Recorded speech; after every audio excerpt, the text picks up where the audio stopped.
అనుమానాస్పద మృతి కేసులో దివ్య కార్డియాక్ అరెస్ట్ వల్లే చనిపోయి ఉంటుందని హాస్పిటల్ వర్గాలు చెబుతున్నాయి. అయితే ఆమె పేరెంట్స్ మాత్రం తమ కూతురి మరణంపై అనుమానాలు ఉన్నాయని, హాస్పిటల్లో వేధింపుల వల్లే చనిపోయిందని ఆరోపిస్తున్నారు. చనిపోయిన రోజు ఉదయం 10 గంటలకు ఫోన్ చేసి తమతో మాట్లాడిందని, మధ్యాహ్నం 1 గంటకు హాస్పిటల్ యాజమాన్యం కాల్ చేసి దివ్య చనిపోయిందని చెప్పారని అంటున్నారు పేరెంట్స్. కూతురి మృతికి కారణం చెప్పాలని హాస్పిటల్ ముందు ఆందోళన చేశారు. అనంతరం పోలీసులు నచ్చజెప్పడంతో ఆందోళన విరమించుకున్నారు. పోస్ట్ మార్టం అనంతరం కూడా మృతదేహానికి అంత్యక్రియలను నిర్వహించారు. తమకు న్యాయం చేయాలని పోలీసులను వేడుకుంటున్నారు మృతురాలి తల్లిదండ్రులు. అనుమానాస్పద మృతిగా కేసు నమోదు చేసి పోలీసులు పోస్ట్ మార్టం రిపోర్ట్ వస్తే అసలు నిజాలు బయటకు వస్తాయని అంటున్నారు.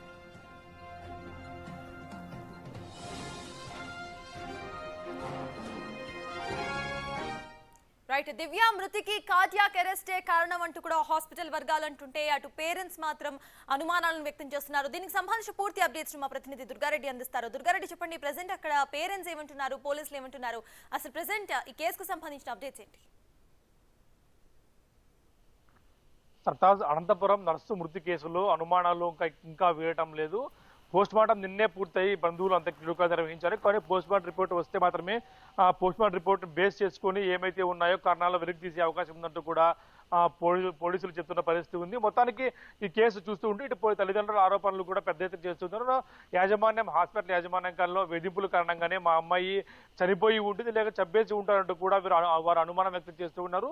దీనిపై పోలీసులు కూడా పూర్తి క్లారిటీ ఇవ్వడం, ఎందుకంటే ఆ అమ్మాయి ఎక్కడ చనిపోయినప్పుడు ఒంటి మీద గాయాలు కానీ ఏమీ లేకపోవడంతో పోలీసులు అనుమానాస్పద మృతి కింద కూడా కేసు నమోదు చేసుకున్నారు. ప్రస్తుతం పోస్ట్ మార్టం రిపోర్ట్ కోసం వేచి ఉన్నారు. పోస్ట్ మార్టం రిపోర్ట్ వస్తే మాత్రమే దీనిలో కీలక ఆధారాలు కూడా లభ్యమయ్యే అవకాశం కనిపిస్తుంది మనకు. మొత్తానికి ఆ అమ్మాయి దివ్య మృతి కేసు మొత్తం తీవ్ర సంచలనమని చెప్పొచ్చు. హాస్పిటల్లో పనిచేసే అమ్మాయికి, మా అమ్మాయికి ఎటువంటి ఆరోగ్య సమస్యలు లేవు. కానీ వీళ్ళు మాత్రం హాస్పిటల్ వర్గాలు మాత్రం దీన్ని గుండెపోటు లేకపోతే కార్డియాక్ అరెస్ట్ అని చెప్తున్నారు. కాబట్టి ఎటువంటి ఆరోగ్య సమస్యలు లేవు, దీనిపై మాకు తగు న్యాయం చేయాలంటూ కూడా తల్లిదండ్రులు హాస్పిటల్ ధర్నా నిర్వహించారు.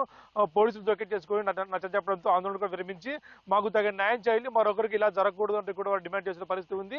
మొత్తానికి చూసుకున్నట్లయితే అమ్మాయి అంత్యక్రియలు కూడా నిన్న పూర్తి అయిపోయి పోస్ట్ మార్టం మధ్యాహ్నం పూర్తయింది. పోస్ట్ మార్టం రిపోర్ట్ కోసం 2-3 రోజుల్లో పోస్ట్ మార్టం రిపోర్ట్ వచ్చే అవకాశం ఉంది. కాబట్టి ఆ పోస్ట్ మార్టం రిపోర్ట్ కోసం వరకు వేచి ఉండే పరిస్థితి ఉంది. సర్తాజ్. Right, thank you గణంత్.